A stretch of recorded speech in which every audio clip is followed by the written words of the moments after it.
Meus clarificados e clarificadas, entra ano, sai ano, é campeão, não é campeão, e o PSG segue sendo o azarado da Liga dos Campeões. Caminho da morte mais uma vez. Vou falar sobre o caminho do PSG aqui e também alguns destaques dos 4 italianos que estão nessa Liga dos Campeões. Então, um videozinho para passar um pouco sobre esse sorteio com outros pitacos aqui de quem se deu melhor, quem se deu pior. E, claro, conto com os comentários de vocês. Quero saber se vocês acham que o PSG vai tropeçar ou não. Foi pior do que o do ano passado? Vou dar essa opinião por aqui. O like de vocês, que super me ajuda, não custa nada e faz esse vídeo chegar para mais pessoas. E, claro, se você também deixar o hype, também faz o canal crescer. Se inscreve aqui para a gente bater a meta de 50 mil inscritos. Quem sabe até o início da Liga dos Campeões. Vamos falar do sorteio do PSG, que é incrível como entra ano, sai ano e o PSG é o azarado da Liga dos Campeões, é o atual campeão, mas não vai ter moleza. Passar um pouquinho aqui pelos confrontos desse PSG, relembrar também os confrontos da temporada passada, que já foi o caminho da morte para esse PSG, mas óbvio, algumas mudanças importantes para a gente falar por aqui e analisar um pouco do caminho do atual campeão da Liga dos Campeões. O PSG vai enfrentar em casa o Bayern de Munique, a Atalanta, o Tottenham e o Newcastle. Fora de casa, o Barcelona, grande confronto para mim dessa fase de liga, o Leverkusen, o Sporting e o Atlético Bilbao. Para começar, o PSG enfrenta do pote 1, Bayern de Munique e Barcelona.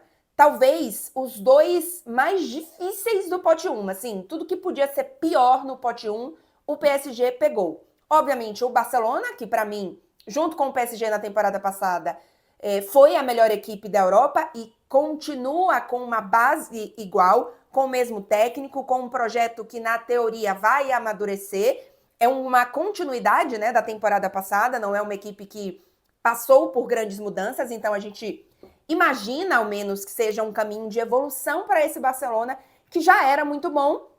É um time desequilibrado, na minha opinião, o PSG é um time mais equilibrado, ainda que talvez seja menos entretenimento e, obviamente, não tem um jogador como o Lamine Yamal, que por mais que o Dembélé tenha feito uma grandíssima temporada, e para mim merece a bola de ouro, o Lamine Yamal tem um quê de magia, daquela coisa do inesperado do futebol, do lúdico do futebol, e até pela idade e por toda a história que tem o Barcelona, né, com jogadores que vieram da base e etc., que coloca uma coisinha a mais nesse Barcelona em termos de entretenimento, de magia do futebol, eu entendo, mas para mim o PSG é uma equipe mais equilibrada. Mas, na teoria, é um Barcelona que tende a evoluir para essa temporada, a amadurecer para essa temporada, que manteve sua base, que ainda reforçou parte do elenco. Então, é o confronto mais complicado, até porque não é um confronto em casa para o PSG. No pote 1, o PSG poderia ter pego também o Real Madrid, o Manchester City, Chelsea, equipes que a gente sabe que poderia complicar a vida do PSG, mas a gente tem muitas dúvidas desse Real Madrid, ainda que seja um Real Madrid que tenha grandes estrelas e grandes jogadores. É uma equipe que mudou de técnico, que está passando por um momento de transição, que não é o que o Barcelona está passando, e a gente não sabe do que vai ser esse Real Madrid, né? A temporada passada do Real Madrid não é espetacular. Então, pelo que a gente tem de base da temporada passada, o Real Madrid traz dúvidas, assim como o Manchester City. Ainda que não tenha tido tantas trocas, quando a gente fala especialmente do comando técnico, tem trocas no elenco, mas ainda assim. Então, dos principais clubes do pote 1, acho que o PSG pegou os dois mais prontos, porque o Bayern de Munique também vem de um trabalho de continuidade, né? O Kompany faz uma equipe que está em evolução, digamos assim. Também acho que tem alguns problemas de equilíbrio, assim como o Barcelona, mas talvez sejam as duas equipes mais complicadas para o PSG pegar dessa primeira fase, desse pote 1, e é justamente os dois que o PSG vai pegar. Obviamente, o destaque para o jogo com o Barcelona é que a gente tem, repito, para mim, as duas melhores equipes da temporada passada. O PSG, para mim, não é favorito, mas é uma equipe mais equilibrada do que esse Barcelona. E temos, obviamente, o grande confronto individual da temporada, pelo menos pelo que a gente tem de recorte da temporada passada, que é Dembélé e Lamine Yamal, ou Rafinha, né? Inclusive, a depender da data desse confronto, a gente pode ter já a definição do Bola de Ouro da temporada passada, ou exatamente na semana anterior da definição do prêmio, que vai ser dado aqui em Paris no dia 22 de setembro. Então, eu diria que 100% de chance da gente ter em campo o atual Bola de Ouro e o vice Bola de Ouro. Acho que vai ser por aí. Então, é um jogaço para acompanhar. E aí, a gente tem depois o PSG enfrentando a Atalanta em casa, dos italianos. Talvez seja o time mais enfraquecido, tá? Eu acho que vai ser uma temporada complicada para essa Atalanta. Não é um trabalho de continuidade, para mim perder o seu grande cérebro, que era o Gasperini. Então, acredito que esse jogo, o PSG talvez não tenha tantas dificuldades. Aí enfrenta o Bayer Leverkusen fora de casa, é uma equipe tradicional, que vem de algumas temporadas interessantes, mas que perdeu também o seu principal construtor, que era o Xabi Alonso, e é uma equipe, eu não, obviamente não acompanho tanto assim o Bayer Leverkusen, mas não tenho grandes expectativas. Atalanta e Leverkusen foram as equipes do pote 2, e aí a gente tem Tottenham em casa e o Sporting lá em Lisboa, equipes do pote 3. Na minha opinião, o que complicou mesmo o PSG foi o pote 4, porque assim, o pote 1 para mim, pegou os dois piores, mas se tivesse pego Real Madrid e City, também seria bastante complicado. No pote 2, não são os dois piores. Atalanta e Leverkusen não são os dois piores do pote 2. Poderia ter pego, por exemplo, para mim, um Arsenal, que do pote 2 é o mais complicado.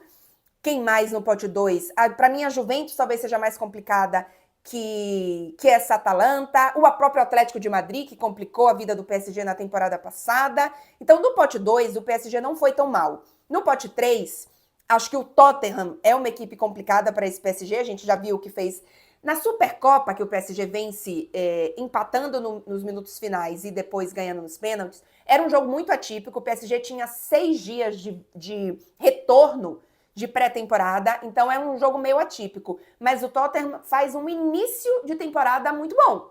Interessante. Então, pode ser um jogo complicado. E o Sporting fora de casa seria um adversário mais acessível, mas é o jogo fora de casa, então coloca sempre uma pimentinha a mais. E aí, no pote 4, é que eu acho que o PSG deu muito azar.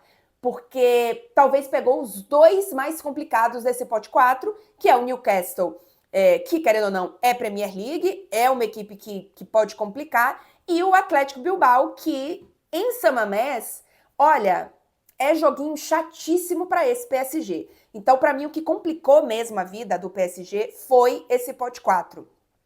E aí, pra gente comparar com a temporada passada, na temporada passada, o PSG, que a gente chamou do caminho da morte e do mais complicado, o PSG enfrentou o Girona em casa, o Arsenal fora, o PSV em casa, o Atlético de Madrid em casa, o Bayern de Munique fora, o Salzburg fora, o City em casa e o Stuttgart fora. Gente, a temporada, o caminho desta fase de liga, 25-26, é mais complicado do que o da temporada 24-25. Na minha opinião, se a gente pega os dois principais times da temporada passada, os 4, se a gente for fazendo a comparação, essa fase de liga, este caminho do PSG, para mim, é mais complicado do que o do ano passado. A diferença é que estamos falando de outro PSG.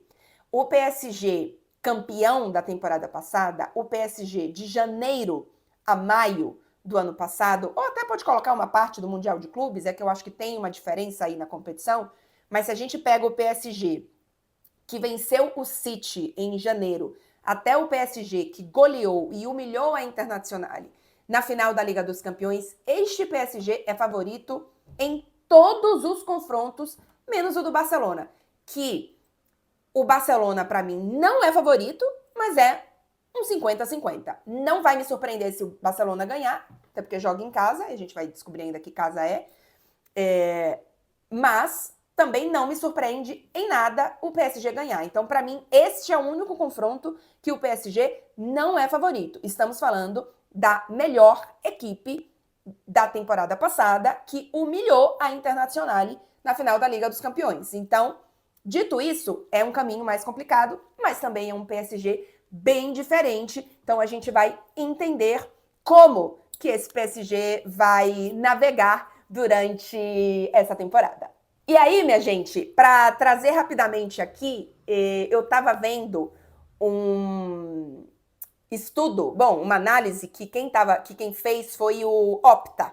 E aí eu vou colocar aqui na tela para vocês, eu vou chegar aqui no cantinho. A Opta fez uma análise com os caminhos mais complicados dessa Liga dos Campeões. E segundo a Opta, quem teve o caminho mais complicado foi o Bayern de Munique. O Bayern de Munique vai enfrentar Chelsea, PSG, Arsenal. Aí ainda tem, acho que aqui é o Clube Bruges. Ai, gente, não sei quem que é que tá só o símbolo aqui. O símbolo não, as 3 letras. A abreviação, né? PSV, aí tem o Sporting, o Pafos e o Stuttgart. Acho que é isso. Deixa eu pegar aqui o caminho do Bayern de Munique para falar bonitinho, né? Que a gente tá fazendo um vídeo, então a gente faz corretinho aqui. É o Chelsea, o PSG, o Clube Bruges, Arsenal, Sporting, PSV, é o Union Saint-Gilloise e o Pafos. Gente, é que os 4... Caramba, é que o Bayern pega Chelsea, PSG e Arsenal. Então, realmente, é complicadinho. Eu acho que o caminho da Internazionale, e eu já vou falar sobre isso, é bem complicado também, viu? A Opta colocou aqui com o Bayern sendo o mais complicado e o PSG sendo o segundo colocado, que eu já falei para vocês quais que são. E aí tem o PSV, complicadinho, não vou entrar aqui no PSV. O Marseille também teve um sorteio complicado. Aí vem o Newcastle, Atlético de Madrid, Bayern. Tô surpresa da Inter não tá aqui. Para mim, o caminho da Inter é bem complicadinho. Eu já vou chegar lá, mas a Opta tá colocando, então, eu não vou nem colocar todos aí, vou colocar só acho que os 10 primeiros, para vocês verem a análise. Mas assim, o caminho realmente do Bayern é complicado. E o do PSG, obviamente, também. Atlético de Madrid também não vai ter vida fácil, não, viu? No fim das contas, entre os principais, eu te diria que o Barcelona talvez tenha se dado bem nessa história aí. Os italianos, a gente vai começar a falar agora. Os italianos não tiveram uma super sorte, mas também não é que teve esse azar absurdo que, por exemplo, teve o PSG. Você que está por aí e quer comentar, deixa seu comentário aqui, like, e depois do like você também pode hypar o vídeo, que super me ajuda e não custa nada para vocês. E claro, não esquece de se inscrever no canal. Seguinte, vamos começar aqui com a Internazionale, finalista da temporada passada. A Internazionale vai enfrentar do pote 1 Liverpool e Borussia Dortmund, vai enfrentar do pote 2 o Arsenal e o Atlético de Madrid. Para mim, esses 4 primeiros, assim, da Internazionale é para acabar com tudo. Aí tem o Slavia Praga e o Ajax do pote 3 e o Kairat Almaty, do Cazaquistão, e o Union Saint-Gilloise do pote 4. A Inter tava precisando de férias, não é mesmo? Começou com tudo no campeonato italiano. Assim, a maior propaganda de que o funcionário precisa de férias de vez em quando. E começou bem, obviamente um recorte muito, muito curto. É uma equipe que não mudou nada na sua base titular, né? A equipe que entrou em campo, que foi titular agora, foi a mesma praticamente de toda a temporada, a diferença ali do Çalhanoğlu e do Mkhitaryan, mas aí realmente tinha já um pouco desse revezamento. A grande questão da Inter é o quanto que essa Inter mentalmente vai aguentar toda a temporada, depois de tudo que aconteceu na temporada passada. Eu falei muito em fim de ciclo, no sentido de fim de energia e de teto para essa Internazionale. Então, o quanto que O Lautaro Martinez fará novamente uma grande temporada. O Thuram vai conseguir novamente fazer uma grande temporada. Alguns jogadores eu acho que podem melhorar da temporada passada. O Di Marco, por exemplo, não faz a sua melhor temporada mesmo, a Inter chegando na final da Liga dos Campeões. Então tem alguns jogadores que sim, mas eu tenho ainda essa sensação de entender o quanto que essa Internacional vai aguentar e vai ter fôlego para mais um ano brigar por grandes coisas, porque é a mesma equipe com mudanças muito pequenas que está há 4, 5 anos brigando lá em cima. Final de Liga dos Campeões perde para o City, aí no ano seguinte não chega, mas um ano depois chega contra o PSG. Então, assim, e obviamente tem os campeonatos italianos entre eles, né? Então, é uma equipe que eu tenho essa dúvida do quanto que ainda vai aguentar mentalmente, mas que é uma equipe, um time muito bom. Agora, o quanto que a saída do Inzaghi e a chegada do Christian Chivu, que é um técnico que tem, assim, antes de assumir a Inter, ele não tinha 15 jogos como técnico de uma equipe profissional. Ele tem uma história na Inter, ele passou pela base da Inter, mas ele não tem uma grande experiência e vai ser um baita desafio. Eu confesso que do que eu vi, eu não consigo ver, do que eu vi eu não consigo ver, é ótimo, mas do que eu já vi dele, eu não consigo ter a perspectiva de que ele vai fazer essa Inter melhorar. Eu acho que ele pode ter um grande trabalho de manter essa Inter, o que já vai ser muito bom, né? Porque é uma Inter que brigou pelo campeonato italiano até o fim e que foi finalista da Champions. Só que essa Inter, ela precisa de mais, né? Ela precisa primeiro voltar a ser campeã italiana e assim, sendo essa Inter jogando bem, etc., ela bateu na trave 2 vezes nos últimos 3 anos na Liga dos Campeões. Então, eu tenho dificuldade em ver que quem vai fazer esse time ser campeão é o Christian Chivu, porque o resto não mudou nada. Teve algumas mudanças de elenco. Então, o elenco na Inter fez diferença em outros momentos? Para mim, sim. A diferença de titularidade para reserva era muito grande. Mas não foi isso que fez a Inter perder a final, né? Então, vamos ver o quanto de fôlego e de elenco que essa Inter vai ter para a temporada, mas para mim é um sorteio bem complicadinho. Vou lembrar aqui os 4 primeiros, né, de pote 1 e pote 2, não sabemos ainda a ordem. Liverpool, Borussia Dortmund, Arsenal e Atlético de Madrid. É pedreira para essa Inter. Vamos agora para a Atalanta. Vou passar rapidamente aqui na Atalanta, inclusive já fiz análise do que esperar para os italianos para a temporada. A Atalanta vai enfrentar Chelsea, PSG, Clube Bruges, Frankfurt, Slavia Praga, Marseille, Athletic Clube e Union Saint-Gilloise. Bem complicadinho também a Atalanta, mas pela Atalanta. Não são adversários super complicados, tirando, obviamente, Chelsea e PSG. O pote 1 é complicado, mas depois Clube Bruges, Frankfurt, Slavia Praga, Marseille, Athletic Clube e Union Saint-Gilloise. Se fosse a grande Atalanta, eu diria que a gente poderia acreditar, mas eu tenho muitas dúvidas dessa Atalanta sem o Gasperini, com uma pré-temporada conturbada, Lookman sai, não sai, o Retegui saindo, será que o Scamacca vai dar conta? Então, assim, é uma Atalanta com muitas mudanças e sem o Gasperini e com o Juric, que eu não confio. A mesma coisa um pouco da Inter. Eu não sei o quanto que o Juric pode subir essa Atalanta, melhorar essa Atalanta. Então, não tenho boas previsões para a Atalanta na Liga dos Campeões. A Juventus pegou 2 adversários do pote 1, um muito complicado, outro para mim era o adversário do pote 1 que todo mundo queria, que é o Borussia Dortmund, e depois o Real Madrid. E aí tem do pote 2 Benfica e Villarreal, Sporting e Bodoglimt, Pafos e Mônaco do pote 4. A Juventus tem um bom sorteio.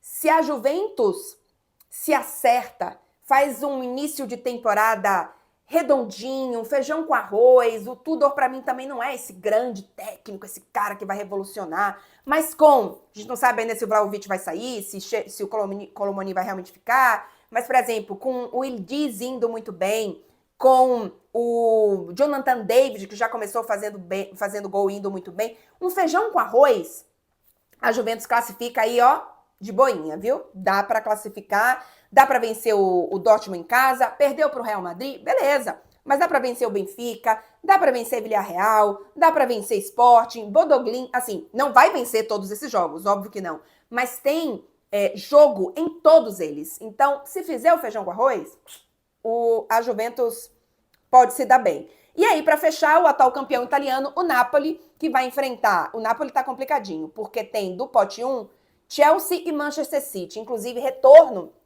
do De Bruyninho para o Etihad Stadium, né? Já que o jogo contra o City é na Inglaterra. Gosto do reencontro, a gente gosta desses reencontros, lei do ex e etc. E aí temos Frankfurt e Benfica do pote 2, Sporting e PSV do pote 3, o Karabag e o Copenhague do pote 4. O Napoli, para mim, nessa temporada, é a melhor equipe italiana, se reforçou, tem o Conte, que é assim... A segunda temporada dele, acho que ele ainda tem uma validade grande, importante, reforçou o elenco, então tem expectativas boas para esse Napoli, com a ressalva de que na temporada passada o Napoli não esteve em competições europeias, então isso ajudou muito no calendário, e nessa temporada, obviamente, vai ter que administrar um pouco mais a parte física, enfim, os jogos, então é algo para a gente ficar de olho, mas diria que dos italianos também tem uma possibilidade grande. E fechando, só falei do PSG e dos 4 italianos. Para mim o PSG passa entre os 8, a gente deve ter algum italiano aí, talvez a Juventus surpreendendo, mas tirando a Atalanta, pelo menos 3 italianos e o PSG, no caso, classificando, né? Não necessariamente somente entre os 8. Esses são os meus pitacos, um pouquinho aqui da minha análise. A gente deve ter, em algum momento, o vídeo das camisas. Estou devendo para vocês, irei pagar assim que possível. E, claramente, tricolor, em algum momento também, porque a semana apertou, mas fica aqui comigo.